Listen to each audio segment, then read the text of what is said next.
Okay, thank you everybody for your patience. Welcome to this meeting of the West of England Combined Authority Committee, including those who are viewing online today. I'm Dan Norris from the West of England Combined Authority, and just to quickly introduce my committee colleagues who are to my right. Firstly, can I introduce Kevin Guy. Welcome, Kevin, from Bath and North East Somerset Council. Marvin Rees from Bristol City Council. Welcome to you too, Marvin. And welcome also to Toby Savage from South Gloucestershire Council. Thank you very much, gentlemen. And can I also introduce Richard Bonner from the Local Enterprise Partnership, who's sitting to my left, who's a non-voting member of the committee. Welcome to you too, Richard. We also have Graham MacDonald, Managing Director of Solace, in attendance, who I've just said hello to. Very welcome to Graham. Thank you for coming to visit us in person today for this meeting. Today is, of course, Holocaust Memorial Day, observed annually every 27th of January.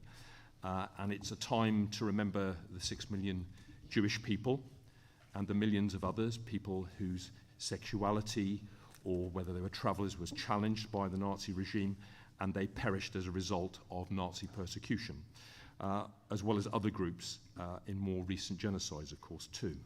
Today marks the anniversary of the liberation of the largest Nazi concentration camp, Auschwitz-Birkenau, and it's not so long ago. It's still within living memory, and it's time to mourn, reflect, and recommit to take steps for a better future.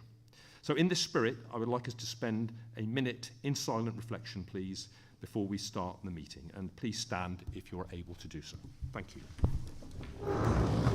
Give me a minute.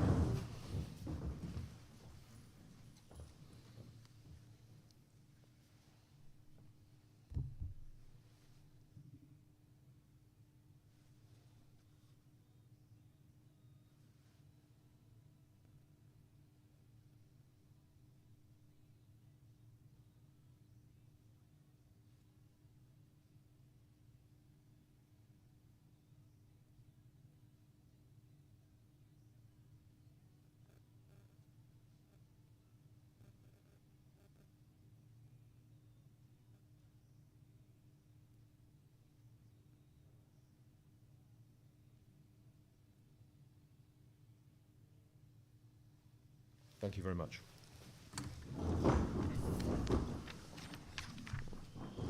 Okay, now before we move on to the main agenda item, I'd just like to mention that some members of the public are joining this meeting to present their statements, and I can see some of them here today. Welcome. And just to note, please, that all the statements received have been circulated and read by committee members, who are also available to view on the West of England Combined Authority website. And can I also do a belated introduction, because Winston, I don't think, was in position. Winston Duguid is here today, Chair of Scrutiny. You're very welcome to, of course, Winston. The next is item 2, apologies for absence. As I understand it, there are none, so I'll move on, therefore, to item 3, declarations of interest. Do members today present have any interest to declare, please? I'm assuming not, can't see anybody indicating to the contrary. Okay, thank you very much for that. The next item is item 4, minutes. The minutes of the meeting held on the 9th of December 2022 are attached to our papers. Do members have any comments? Please indicate now if you wish to say so. Therefore, can I have your consent, please, to sign the minutes as a correct record of that meeting, please? Thank you, Toby. Thank you, Kevin. Okay, the next item is item 5, Chair's announcements. I have no announcements, so therefore we now move on, please, to item 6, items from the public. That's questions, statements, and petitions, and this is for up to 30 minutes. Now, with reference to questions, 13 questions from 7 individuals have been submitted to this meeting. Details have been circulated. Written answers will be sent to the questioners as soon as possible, and will be published on the West of England Combined Authority website alongside the agenda papers. And then with reference to statements, we have received 8 statements from members of the public. And as I've just mentioned, we have made arrangements for some members of the public to join this meeting to present their statements where they've requested to do this. Up to 3 minutes per statement will be permitted today. And I'd be most grateful, as always, if individuals could please summarise their points that they wish to make as we've read all the statements, which are also published on the website. And one of my officers will helpfully indicate when the 3 minutes is approaching, just to help people, because it's a hard thing to judge when you're passionate and concentrating hard on what you want to say. So I'm now going to call the speakers in turn. And so I'm going to start with, is Councillor Tim Wire here, please, today? Is Tim here? No? No, he's unable to attend today now. He sends his apologies through me. Okay, thank you very much. Well, we've got his written statement, so thank you, Tim, if you're watching online or catching up with this subsequently. Okay, is Robert Dixon here, please? Robert. Welcome, Robert. Got 3 minutes starting now, please.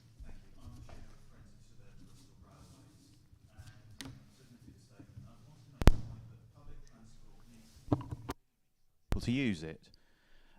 However, many journeys aren't. They're not straightforward, and that's why I imagine that many people here today haven't travelled here by public transport, because it's just not convenient. That's not a condemnation, it's a statement of fact. We all have busy lives, and we can't waste our time on challenging journeys. There are simple things that we can do for a modest outlay, and to make these journeys more convenient. And one of the things that we would like to see as FOSBRA is actions to facilitate interchange between bus and rail. The infrastructure is largely already there, and that could start at stations such as Clifton Down, Lawrence Hill, Nailsea and Backwell, where there are bus stops close to the stations. We welcomed in our statement WECA's recent review of rail stations and the opportunities for bus interchange. However, I don't think many people will necessarily be aware of it, because I think it was internal and hasn't been published. We would very much like to see a rollout of bus rail interchange. Now, this doesn't mean semi-bus stations at all rail stations. That's just not practical. But as I've said, there are many stations where there's already the infrastructure in place. There needs to be adequate signage and maps and signposts to point people to where the bus stop or the station is. We've been advised by officers that these things can be done for a fairly modest outlay. They are relatively simple interventions, and they could be a game changer. There are many routes that pass close to local stations. Real-time information is another thing.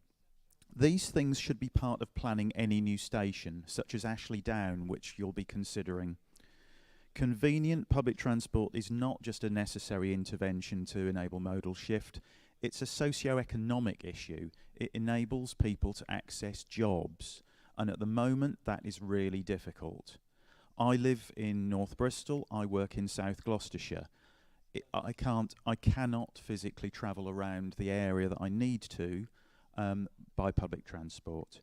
So just to say, we would like to see WECA commit to a study of all stations, just to see what is required to make bus rail interchanges practical.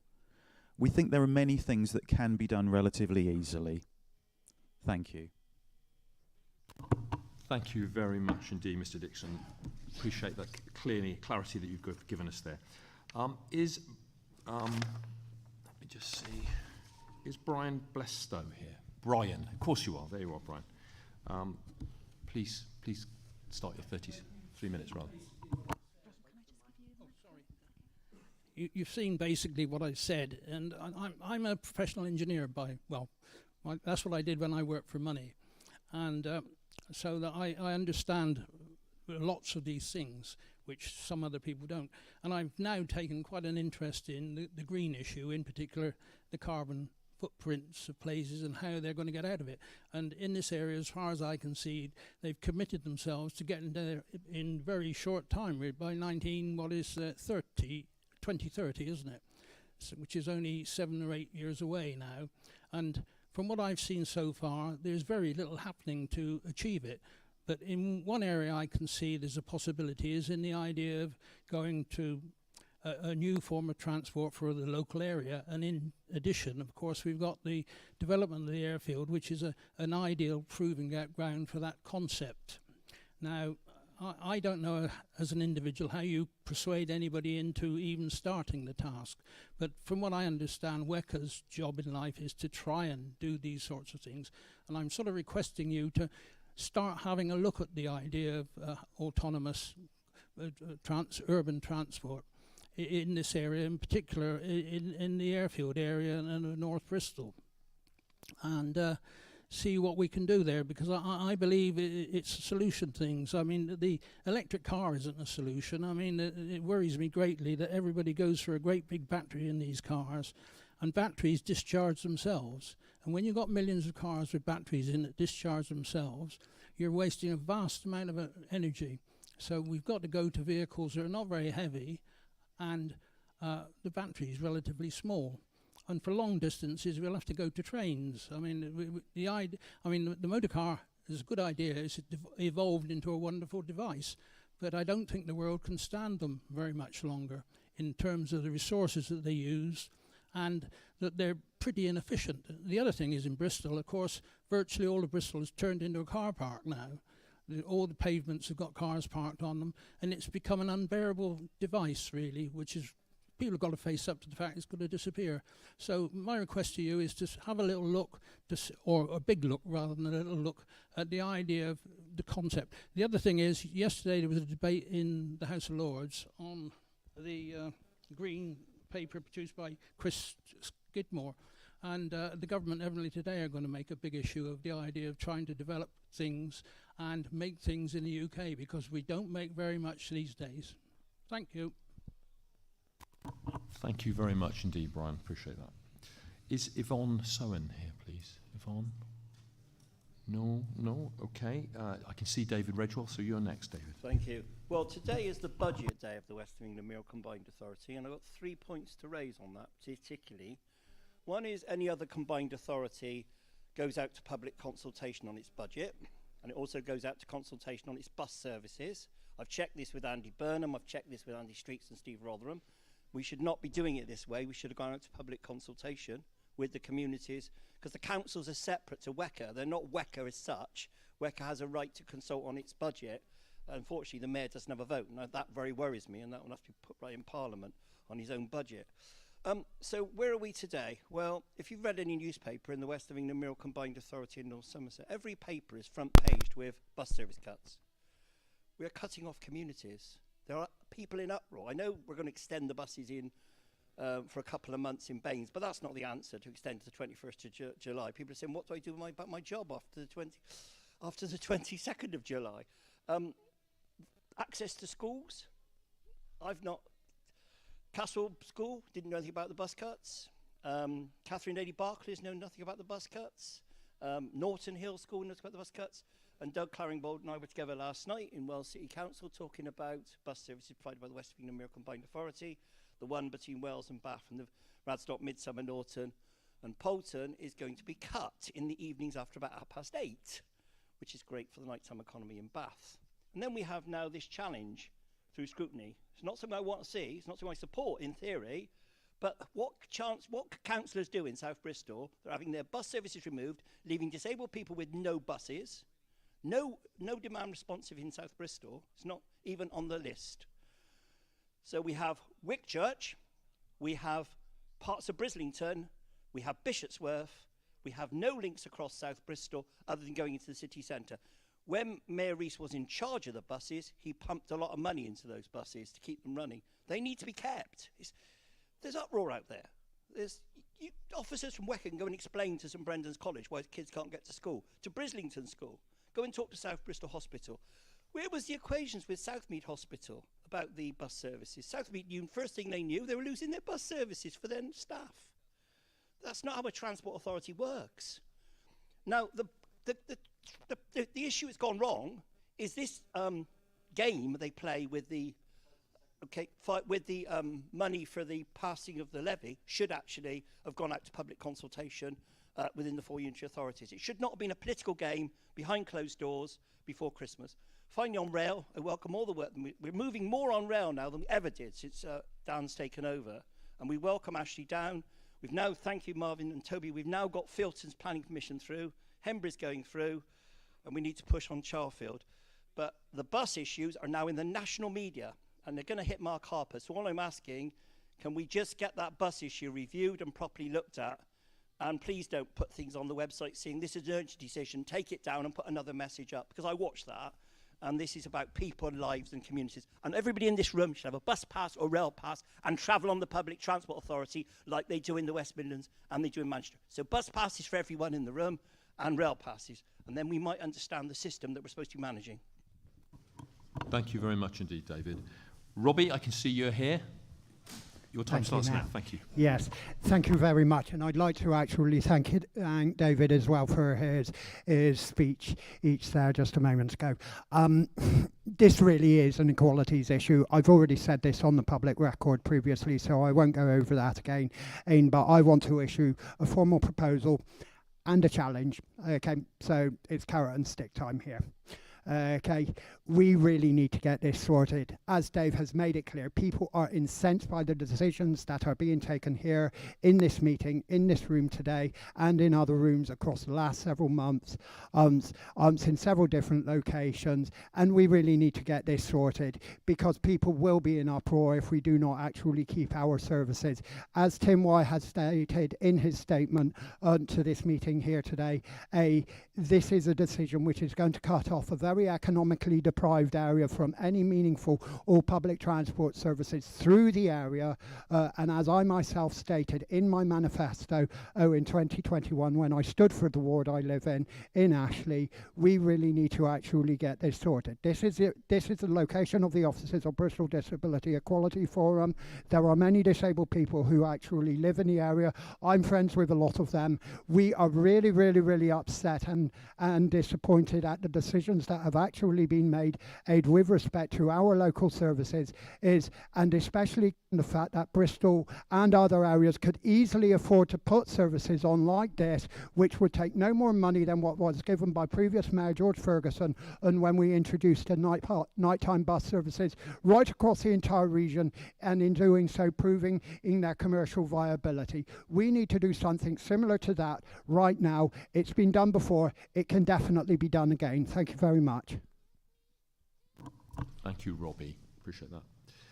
Are Peter Travis and is it Jevon Smith, if I said the name right?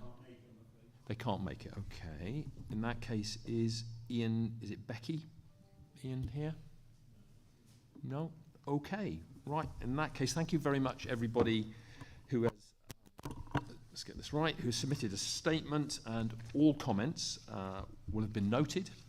And where they relate to agenda items will be taken into account by the committee today. So thank you very much. And for those who weren't able to make it, thank you nonetheless for putting in your questions. And I'm sorry you couldn't be here too. Okay, we now move on to item 6, which are, no, sorry, don't move to item 7. Richard was poised, still poised. Richard, please could you speak on behalf of the Local Enterprise Partnership Board, please? Thank you very much, Chair. So before I get into some of the more detailed comments associated with the papers, I just wanted to reflect.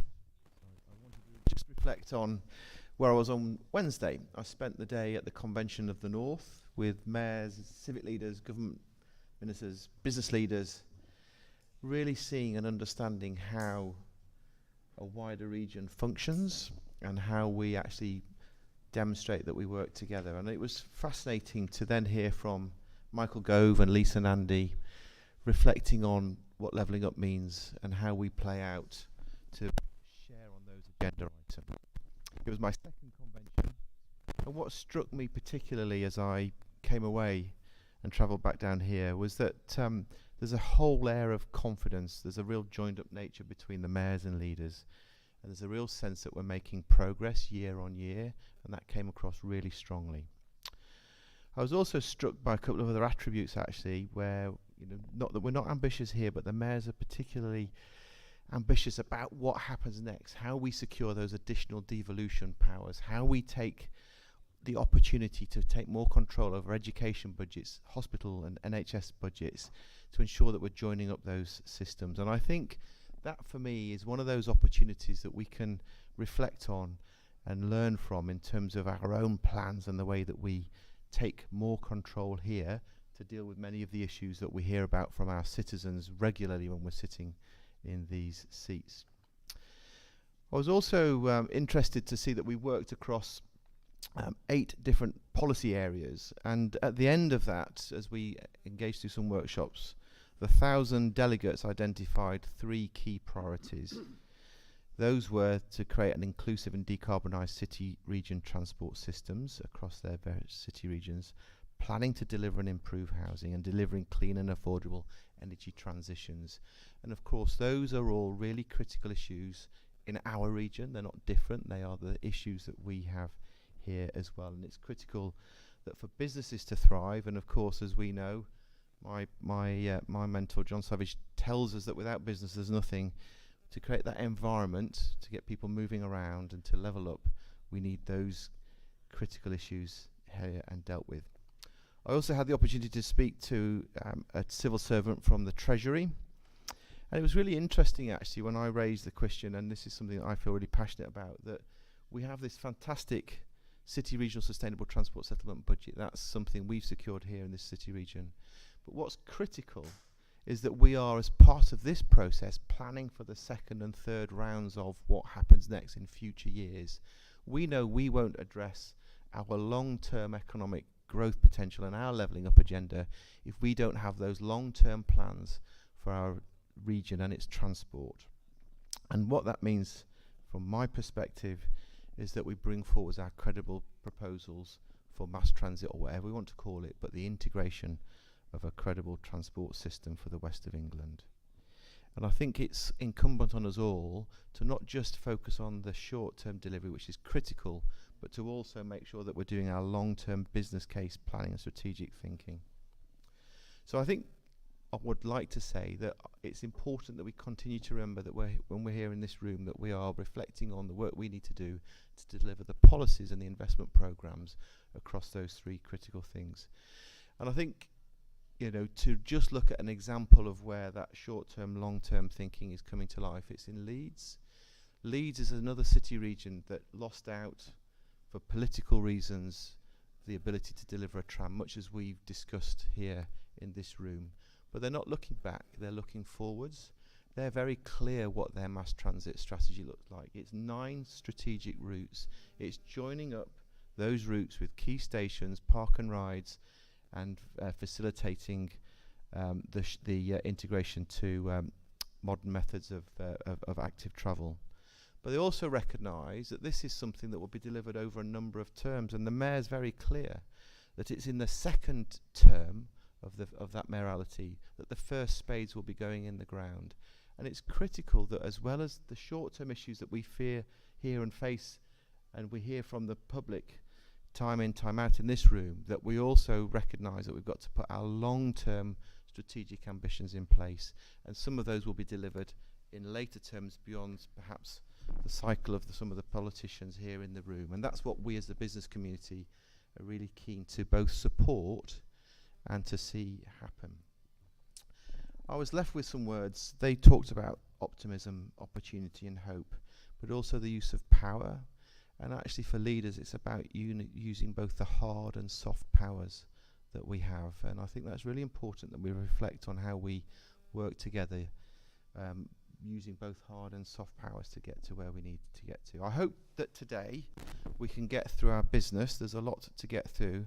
And actually everything that's on the agenda is critical for the success of our region. It's when we bring the best of ourselves here to this committee and we work to get the very best outcome that the citizens actually get the deals and the benefits that we all strive to achieve. And of course we know that the agendas and manifestos between us all in this room are very closely aligned, but we don't always get to where we get to. I hope we can do today. So just going to, that was a sort of setting the scene. It's really critical that we continue with this long-term thinking. Moving into the agenda items, there's quite a bit to get through. I hope you can bear with me. But with regards to the budget, it's very pleasing to see that we continue to secure additional funding, and that's very positive that we continue to be able to demonstrate to our partners and to government that we can receive those fundings. I also recognise that since the authority was set up, we're now in a situation where we've got to move. Can you hear me? Oh, sorry. Try mine. Thank you. I think that one's gone. Sorry. We also recognise, sorry about that, we also recognise actually that we now need to move towards delivery. And I hope that we can create the resources and the strength of the leadership team to enable us to actually hit the ground and to make the difference that we know we've got and get the funding out of the door. And it's pleasing to see that we're making preparations for that. Of course, the LEP board wants to continue to increase its engagement and support and to do all we can to ensure that we are making a difference. Of course, we live in a world with high inflation, and we recognise that there are many aspects of the programme that are affected by inflation.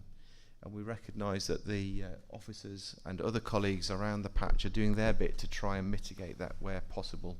I'm pleased that we've been able to work through our West of England support programme and that we can blend some of our funding streams, whether that's UK SPS, with our investment funds, and actually maximise the ability to use those funds efficiently and effectively.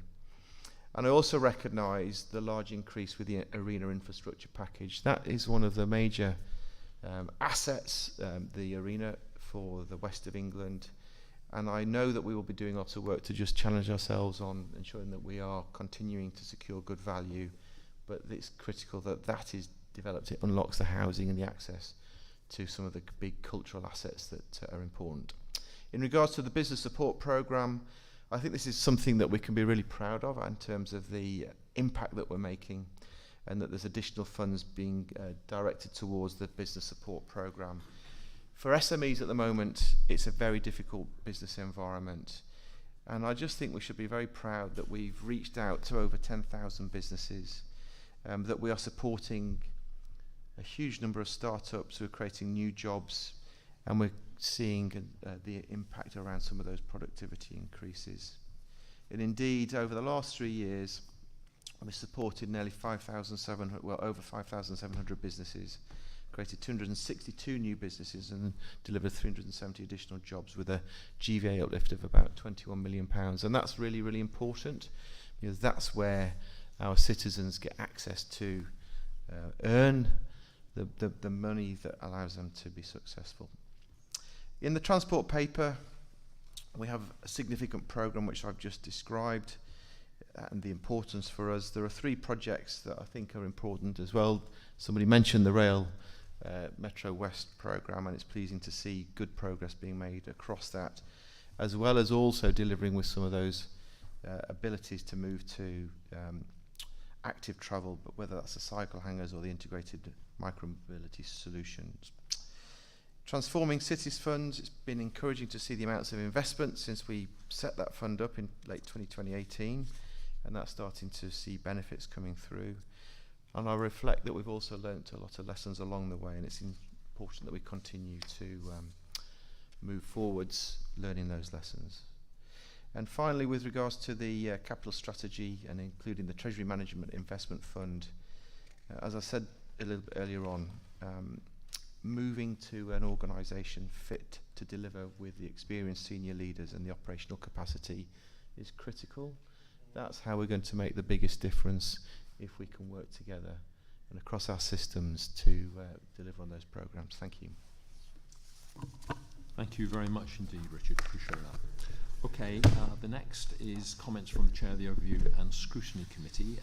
And before I call Winston, just to let you know that those comments have been circulated in advance of the committee and are published on the website for those who wish to check it out. Okay, Winston, thank you. Thank you, Chair. The detail of what we went through in scrutiny is in the report, but I just want to make comment that Richard's observations are very insightful, and I'm getting similar feedback through different lenses, through being Chair of Scrutiny and had this Chair's meeting that we have with other Chairs of Scrutiny with the other Metro combined authorities. So I really agree with a lot of what you say and a lot of those observations, and I think they are very insightful. And I think I won't repeat the detailed comments we've got here, but I do want to make some general comments. And that is, we ran out of time on scrutiny, looking at the budget and the various other issues, and there's a reason why we ran out of time. And that is, a budget is a reality check of how the authority is dramatically changing. Dramatically changing. And it's going to mean we're going to have to fundamentally rejig scrutiny if we're to do our job in scrutiny. And we're thinking through that.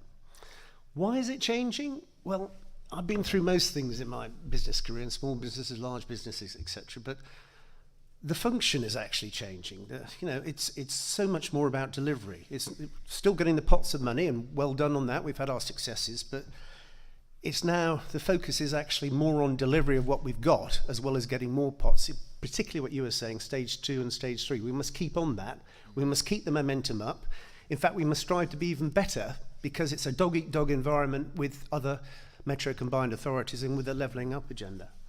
So the function is dramatically changing, and we have to recognise that in any organisation. When you make an acquisition, you make a disposal, or you're growing a huge market, you've got to recognise, and Darwinism is not the survival of the fittest.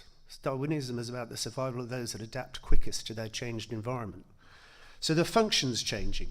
The sheer scale of what the West of England Combined Authority's got to deliver, sometimes in 2 years, sometimes in 5 years, is dramatic. And it's a relatively short period of time. By the time that you've got things organised, you've got spades on the ground, or whatever you want to call it, and doing things. There's a very short scale and time frame. And then we are where we are with the senior leadership team. And personally, I get on very well with them. I think they're charming individuals. In fact, I enjoy their company. But we've got a senior leadership team dominated by interims. So if you had one of these issues, that would be a hard task. If you had 2, that's getting really tricky. Getting 3 like that together really does put the pressure on the organisational change. Whether you're a business, whether you're a charity, whether you're in the public sector, this organisation is dramatically changing, and its focus, its raison d'etre, and the skill set needed of the people in such a short period of time is dramatic. So, I mean, in our view, and I say our view, the Scrutiny Committee's view, this transformation in size and purpose at such great pace really mirrors some of the comments you made. It's no longer an option. We've got to get the Constitution right. We've got to get the clear understanding of the roles of the CAs and the UAs right.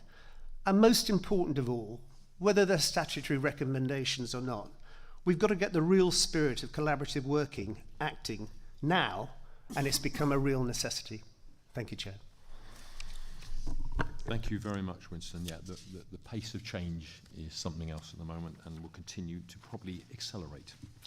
Okay, if we can now move to the reports before us here today. The next item is item 9, and that's the Mayoral and Combined Authority Budget 23-24 and Medium-Term Financial Strategy. I apologise, like Richard, for I'm going to make a slight statement here, so but thank you for everyone in advance for your patience while I just go through some of the points I want to raise, not least because they relate to many of the things that both Richard and Winston and others have said today. So look, it's very clear that people across the west of England are suffering with a terrible cost of living crisis, seen particularly by soaring fuel bills. And there are also inflationary pressures, the worst in living memory, arguably, for many people, certainly for 40 years or more. Which means we need to act at pace, something that Winston is talking about, the change there. That means we have to act at pace as the value for money that we have successfully secured buys even less each day, I'm afraid. That's just the reality. So we've done ever so well to get the money that we've got, but that purchasing power is being reduced literally day by day. And that's why the West of England Combined Authority must and is moving forward with a plan that recognises the impact of the economic slowdown. At the West of England Combined Authority, there is a relentless focus on delivery, something Winston referred to just a moment ago, and he's totally right about that. This budget aims to deliver a step change. I say that again, a step change in the delivery capability of the organisation. The emphasis is very much on delivery. We have been super successful in bringing in resources, that's true, and if you get 256% increase in your resources, you need an increase clearly in staffing and related costs to get the cash out the door, because it is important we get that cash out the door, because our regional economy needs us, particularly at this unprecedented time, to do that, to build new railway stations, to upskill more people, a whole long list of things, and not least to tackle the climate emergency. And we've set ourselves a very, very ambitious 2030 net zero target, and we're all determined to go for that in every way possible. Devolution has also been a big issue. It's been a great success in securing more resources for our region, but it's also a reason why we are having to increase our staff within the combined authority, because if you've got a 256% increase in your resources, you obviously need a few more staff. Not 256%, I hasten to add, nearer to 36% in staffing posts, but you do need that, and that was intended by devolution. The idea was to get powers away from London, Westminster, Whitehall, have more jobs in our region, which is a good thing as we make decisions closer to where they are going to be implemented, and that's an important thing that actually all the parties have acknowledged at some level or other. And we must also, I agree, move away from interim officers, and I'm pleased we're at a shortlist stage on the Director of Infrastructure. Infrastructure, hugely important to our region. I'm sure we're going to hear more about that from the leaders shortly. Next, we will then look to recruit a permanent monitoring officer, and then try again for a permanent Director of Investment and Corporate Services. That's a hugely important role too. We will then work through the blocks to recruit more permanent infrastructure staff. But it won't be easy, as public pay policy is in tatters, frankly. Simple demand and supply economics are challenging our ability to recruit. Employees have choices. Let's make sure our reputation is one where the best talent wants to come to the west of England. This budget needs high support challenge at a strategic level, and my officers have provided a transparent report to enable that challenge. Consumer prices, or price inflation, is now at 10.5% CPI. It's a lot higher in many aspects, particularly things like transport, where it's in the 40% at the moment. So let me be clear. Any delays in approving the budget before us today will slow delivery. It'll reduce the purchasing power as costs keep rising relentlessly at the moment. It'll harm our region's reputation too, and impact on our residents, which in some ways is the most important thing of all, and Richard and Winston have alluded to that. Many of whom are really worried and really frightened about how they can pay bills while wages fall in real terms and benefits don't meet the huge increase in the costs that people are having to pay. So we must not delay. We must not delay and prevent local delivery, which boosts our regional economy and supports our people at this toughest time in living memory. It would be bad enough at any time, but at this particular time, unprecedented time, it would be crazy to delay, even by a month. It would be crazy. I believe it's essential to respond to Grant Thornton's recent report with real actions, not talk, that enables the region's residents and businesses to prosper. The blunt truth is that those who fail to deliver now won't get more funding later. That won't happen. We'll have missed the boat, so we've got to get on with it. Indeed, when my acting Chief Executive Officer met officials at the Levelling Up department, that is what they pushed. That was exactly the point they stressed above all others. And I want the West of England to punch above its weight, to make sure we get on with delivery and we don't stall. I'm delighted that Solace is here to help us with these improvements starting today. And again, welcome to Mr. MacDonald, and thank you for being here. They are here at our meeting, and they're noting the order and the Constitution as written means that I, as Metro Mayor, have no vote on my own budget. A weird and odd thing that David Redwell actually referred to. A key example of where the order and the Constitution are not fit for purpose. The straitjacket, frankly, needs to be taken off, and urgently, please. Now, I recognise the challenges facing the unitary councils. I really do. You are making tough calls every day. And the combined authority is, of course, not a unitary council. We are moving rapidly to a delivery organisation, as we've heard earlier. We must work together, not against each other, wherever possible. That won't always happen, but wherever we possibly can. and I will ask for a mover on an effectiveness and efficiencies additional recommendation shortly. This is a real choice today. We can make a difference to the West of England positively, or we can get stuck in the detail and slow our response to the enormous economic challenges in these truly unprecedented times.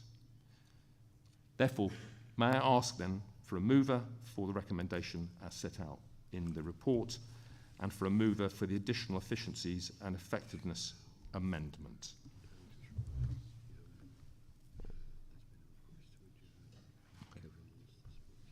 They want to do it now? Okay.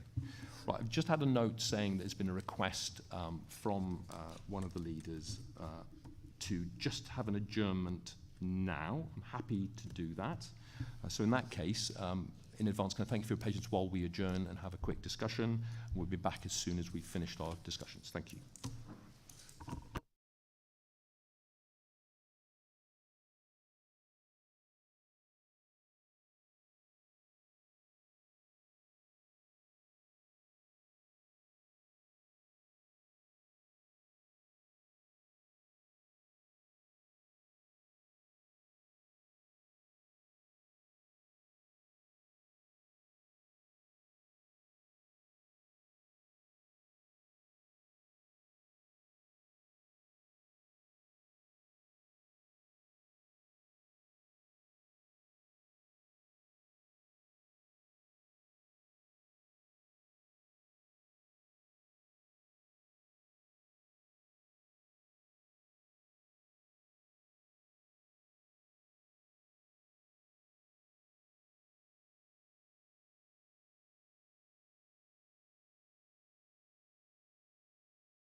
Okay, thank you everybody for your patience, really appreciate that. So there's been some discussions, as you're aware, and so we're ready to move on now. So in that spirit, can I ask for a mover for a recommendation which we will take on block if no objections? And I understand, Toby, you're going to read that out for us, please, which I appreciate. Yes, thank you, Chair. I'd wish to move an alteration to the recommendations, and I will read it out so everyone can be clear on what it is that we're voting on today. So effectively, there'll be a new recommendation 1, which reads as follows: approve the combined authority budget for 23-24 as summarised in Figure 6 and the relevant related supporting appendices, with the exception of the £8 million staffing increase, of which 10% will be withheld to enable further work to be undertaken to assess the relevant need against pressures on services. The remaining funds will be released following the unanimous approval of the Combined Authority Chief Executive and Chief Executives of the constituent councils. Should a decision not receive unanimous approval, the matter will be returned to the next Combined Authority Committee. There is then new recommendation 2 that reads as follows: that the acting Chief Executive works with the Unitary Authority Chief Executives on a programme of effectiveness and efficiency reviews to be agreed at the March 2023 committee, including the delivery timescales for such reviews, which will include appropriate value for money testing with external validation where appropriate. This will include the development of a risk-based reserve policy as referred in paragraph 4. The recommendations 2, 3 and 4 that form part of the original report become recommendations 3, 4 and 5. And those are the 5 recommendations that I propose moving en bloc. Okay, thank you very much, Toby. Can I call for a seconder for that, please? Yes, happy to second that. Okay, thank you, Kevin. Appreciate that. In that case, can I ask Richard Ennis, the Acting Chief Executive, to comment on that, please? Thank you, Chair, and thank you, leaders and mayors of the constituent authorities. Just to say that I think that is a good outcome on the budget, and it enables us to maintain the position that the budget is robust, and fundamentally enables us to keep the momentum on delivery for the benefit of residents and business, particularly at these really challenging economic times. Thank you very much. Do any members wish to speak on this item at all? Toby, thank you. Yes, I do. Thank you, Chair. So I welcome the negotiations that have been had today to get us into the position that we're now in. And I'd just like to say a few words about some of the issues that we've been wrestling with. So I accept the need for additional resources to deliver the increased programme of work and to strengthen our governance as a combined authority. I'm not arguing with the principle of this.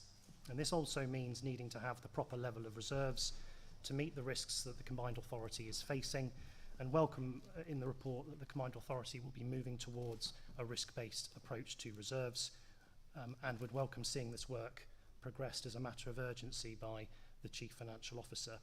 However, it is important as decision makers that we appropriately balance the above with ensuring that we spend as much as possible on the delivery of schemes and getting things done for our residents and supporting them in the services they need in their communities, such as buses that we discussed last week.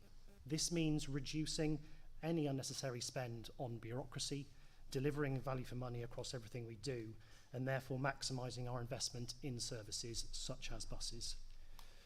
Having read through the original budget proposals, the information in that report did not give me enough confidence that we had got the balance right between these things. But I welcome the alteration that we have been able to negotiate, because I think before we talk about going back to the council taxpayer, either through a new combined authority precept that some have talked about, or back to the council taxpayer through council budgets, we need to ensure, as leaders sitting around this table, we are spending the money we currently have as effectively as we can. So with that, Chair, I would suggest we move to the votes. Thanks, Toby. Does anybody else wish to speak? No? Okay, in that case, can all those in favour please show now of the new motion in front of us? Okay, that's carried unanimously. Thank you.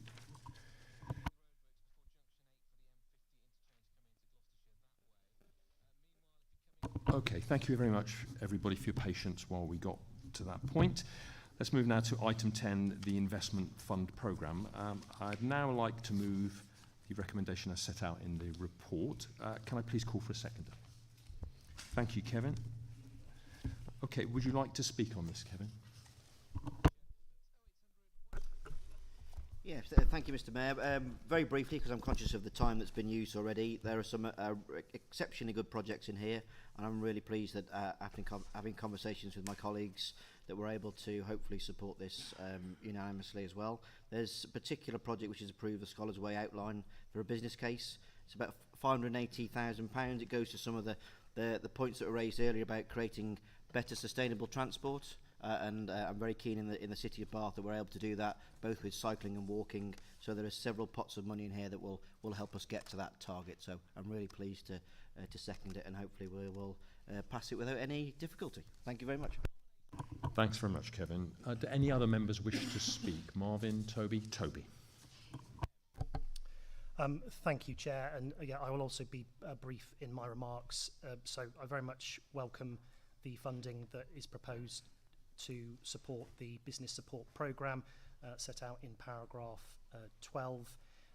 If we don't make a decision on this today, a number of valuable current programmes will need to be demobilised, such as the universal business support and funding for existing core staff within the growth hub. So I'm pleased to see that is on the agenda today. And then in terms of the arena infrastructure package, again, to avoid any delays to the delivery programme, to achieve value for money and to avoid risking the wider development, which is leveraging in significant investment into our region. Again, really important that we're able to make a decision on that today, and I very much welcome that. Thank you. Thank you. Marvin, would you like to speak? Thank you. Thanks very much. And there's some really important stuff included in this for Bristol. I think you may address it, but if I just go back to some of the opening remarks here from today from Brian, Dave and Rich Bonner, the importance of having the big vision for transport. It's one of the reasons we come together as a region, not just to do projects that fix a junction here and a traffic light there. That's one of the challenges we've had about Bristol's historic approach, dealing with the challenges of the moment. Absolutely, people need to get buses today, they need to be able to get around the city today, but also having the big vision for what we need to put in place, the big infrastructure to deliver the chapter change in the transport offer people are made for our city region. I was listening this morning to the Today programme, and you could hear those leaders in the north just really fighting for their HS2. I mean, there are people argue for it, people argue against it, but the unity and the ferocity with which they've made their case and set their vision out is something I think we do well to watch in making our case to government. I think also when we're thinking about building for the future, one of the things that we could be thinking about is the fragility of our current offer. We can see it. The resilience is not there, whether it be about losing bus drivers, be it about weather, increases in fuel charges. So we can think about the way our current transport offering is set up, but we have to be thinking about how do we build a more resilient, a stronger offer for the future, one that builds for an inclusive economy and decarbonises transport as a regional system for us. I think it's not explicitly in there now, which I'm a bit disappointed about, to put it mildly, but we want to come back in March. But I welcome the contributions of the guests today to say just how intentional we need to be about delivering on that transport, and also recognising that there are so many aspects of that that will not be delivered within the term times of any of the politicians sat around the table. This is about what we wish had been done in the city region 15, 20 years ago, that someone had put the foundations in place for projects to be completed today, so that we could be benefiting from it now. We can't miss those opportunities now like they've been missed in the past, with future generations paying the price for that. But on the whole, support. Thank you everyone for your comments, and thank you, Marvin. I welcome that intervention.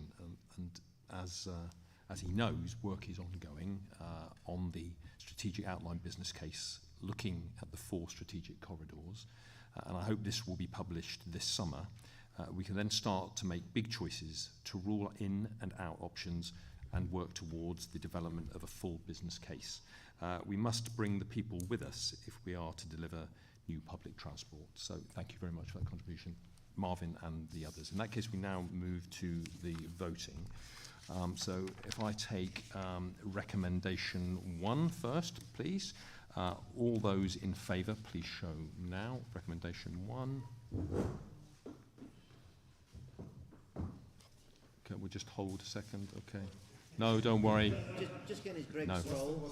No, that. There was no right time. True. Some things are important. Yeah. Fantastic. Great advertisement for Greg's. So we'll say it again. Greg's. They might send us some for free next time. Who knows? Not the BBC roll. Okay. All those in favour, show again, please, just to be for clarity. Thank you very much. That's carried unanimously. Recommendation 2. All those in favour, please show now. That's carried unanimously. Recommendation 3, all those in favour, please show now. Again, unanimous. Recommendation 4, those in favour, please show. That's carried unanimously again. And recommendation 5, all those in favour, please show now. That's carried unanimously. And I think that's right. We're now on item 11. Thank you very much indeed for that. Do you want to pause for that lovely Greg's product, Marvin? I'm very conscious of the paper rattling, and my wife watching on YouTube. Ah. Okay. Okay, well, I hope we don't give you any indigestion with this anyway. Okay, item 11 then, the investment fund delivery assurance. In line with the previously agreed delivery assurance principles, these changes have been reviewed by the Programme Review Board, who are seeking to support and speed up scheme delivery. I would now like to move the recommendation as set out in this report. Can I please call for a seconder? Toby, thank you very much indeed. Would you like to speak to this? No, Chair. Okay, thank you very much. Do any other members wish to speak at the moment? Okay, thank you very much indeed. In that case, let's move to the first recommendation then, I think, or is it just the one? No, it is just the one, in fact. Yeah, thank you very much, Stephen. Okay, in that case, we move to the one and only recommendation. All those in favour, please show. Okay, that's carried unanimously. Thank you very much. Okay, now moving on to item 12. Today, we move on with delivering Ashley Down Station. It's shovel ready and it's making continued progress on North Filton Hembury stations. Plus, we are delivering a 28 cycle hangars. We will extend and improve the e-scooter trial across the west of England, as well as introducing new e-bikes and e-cargo bikes. I would now like to move to the recommendations set out in the report. Can I please call for a seconder? Okay, Kevin, would you like to speak? Thank you. Yeah, but very briefly, Mr. Mayor. So I fully support the funding strategy, but I think it's important, going back to some of the issues raised in the budget conversation earlier, that we kind of set out a red line on the costs for this. So they've increased significantly, and the programme needs to be, if the costs continue to increase, they probably need to be rescoped, and I think we need to look at that in the round. But overall, I'm very happy to support this, and I know it will make a difference to a lot of people's lives. But as responsible individuals looking after the public purse, we can't allow costs to continue to spiral. So, but overall, very supportive. Thank you very much for seconding that, Kevin. Does anyone else wish to speak, please? No? No? Okay, in that case, we'll move to the votes. Recommendation 1, all those in favour, please show. Thank you very much. That's carried unanimously. Recommendation 2, again, please show if you're in favour. That's carried unanimously. And recommendation 3, please show if you are in favour. Thank you very much. That's unanimous. Thank you very much. Okay, in that case, we now move on to item 13, Transforming Cities Fund. This report comes under, comes after I called for a review of the Transforming City Fund to ensure all of the budget of £80 million is spent by the end of March of this year, 2023. The latest forecast indicates we need to spend 11 million, so there are 12 million of plans here to approve, plus another 6 to 7 million in reserve if needed. I would now like to move the recommendation as set out in the report. Could I call for a seconder, please? Thank you very much. Kevin, would you like to speak to this? No? Okay. Is there anyone else who wishes to speak to this? No? Marvin, just check. I know you're on a Greg's. Okay. Right. In that case, thank you for that. In that case, let's move to the first recommendation then. That's recommendation 1. All those in favour, please show now. Thank you very much. That's carried unanimously. Recommendation 2 again, please show if you're in favour now. Thank you very much. That's carried unanimously. And recommendation 3, please show in favour now if you are in favour. Okay, and again, that's carried unanimously. And then we now move to item 14, the capital strategy, including treasury management and investment strategies. I'd now like to move the recommendation as set out in the report. Can I call for a seconder, please? Is there a seconder? Thank you very much, Toby. Toby, do you wish to speak on this? No? Anybody else wish to speak? Okay, thank you, gentlemen. Right, let's just have a look. There we go. I've lost my final page, so we need to get that. Thank you very much, Alex. Great. Appreciate that. Okay, so recommendation A, to approve the capital budget as detailed in Appendix 1. All those in favour, please show now. Okay, that's carried unanimously. Recommendation B, to approve the Treasury Management Strategy for 23-24 as detailed in Appendix 2. All those in favour, please show now. Okay, that's carried unanimously. And recommendation C, to agree the specific highways and transport capital grant allocations totalling £25 million to the constituent councils for 2023-24 as set out in figure 3. All those in favour, please show now. Okay, that's carried unanimously. Okay, that concludes our business for today, for this combined authority meeting. Thank you for everyone who's attending. For those staying on, the joint committee will commence shortly. I'm going to take a quick rest break if people don't mind, but I won't be too long. And